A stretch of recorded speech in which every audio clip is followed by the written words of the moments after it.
Hi, in the following video I'm going to talk to you about how University of Wales Trinity St David use AI to teach enterprise in a PG Cert level course.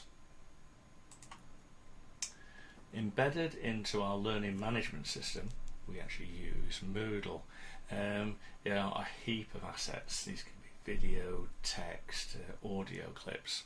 But on top of that, we're able to use iframe technology to include a reference to a retail chatbot. The chatbot we actually use is called Quick Chat.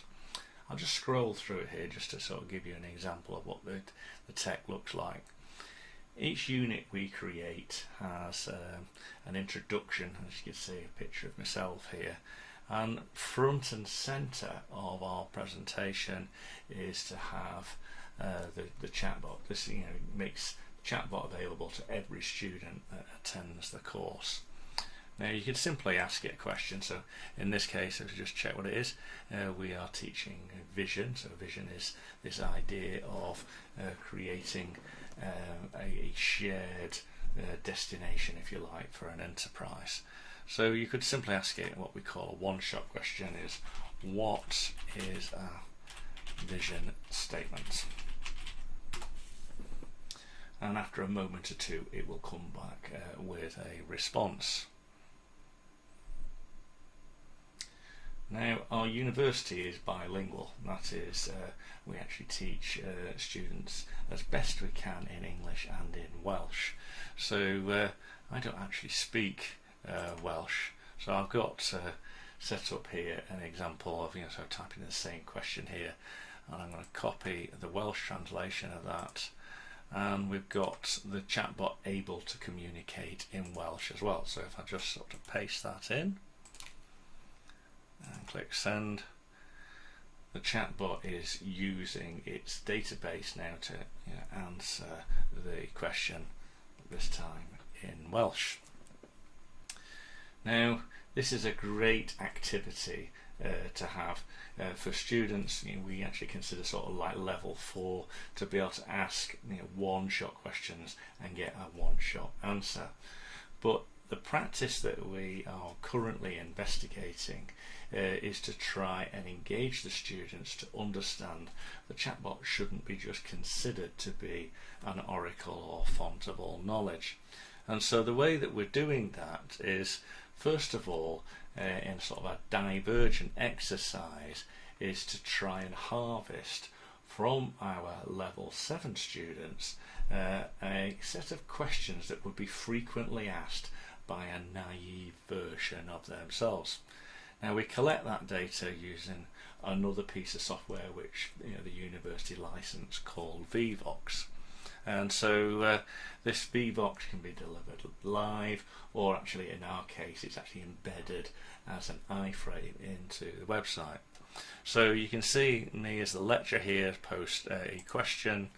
This week we asked the team about the entrecomp skill of vision, and essentially what we're trying to get them to do is to post questions, as I say, that the naive version of themselves would ask.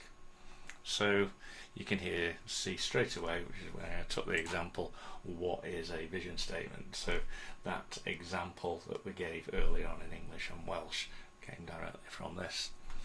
Now the students have access to this Vevox poll, frankly, in the live lesson, any live lesson that we give, as well as I say on the website, and I'll just demonstrate that to you now. So questions and answers, and ask the team a question. So we have a video there, and then like this week's set of questions are about economic literacy. So taking us back now to the Vevox, what we then do behind the scenes, if you like, is to copy and paste all of those questions, and we use the Microsoft Office OneNote as a shared space to do that. So if I sort of load up OneNote and hold it onto the vision, you can see that the same question should be appearing. So what is a vision statement, as you can see here, has been transferred from the VBox poll into a set of questions. Now, as part of a formative assessment, we split those questions then up into the group, and as group work, the students then come up with an informative question, an informative answer that would be associated with that. So you can see here that a vivid statement, a vision is a very detailed description of what your organisation wants. Now, clearly, this is developed in a way that the language and voice, if you like, of the student in an appropriate manner for whatever their business domain would be.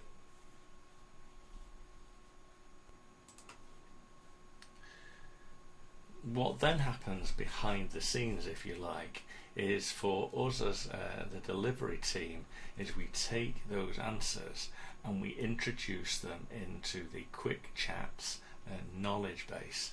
Now, this is a corpus of information that the chatbot looks at first before reaching out to a wider database that is collated from the internet.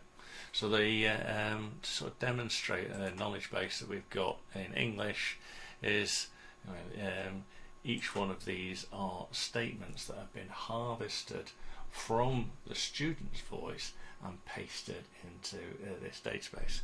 It then means that whatever the chatbot thinks it knows has come directly from the student. So far, this experience has been delivered with a small cohort of students. There are actually 4 that have been using it in a regular basis. They've produced nearly 200 question and answer pairs, and these have been inserted into the knowledge base for the chatbot. We've got further education partners in the South Wales area that we've actually then syndicated the finished version of the chatbot to. And so currently there is a version of this chatbot with this knowledge base working in the Neath Port Talbot College. This means that the content that is being requested from students has been developed by students with a student voice, and we're quite proud to think that this is going to be a great way of teaching in the future. I think that's the end of my presentation. I'm sure if you have any other questions, you'll get in contact with me. Cheerio.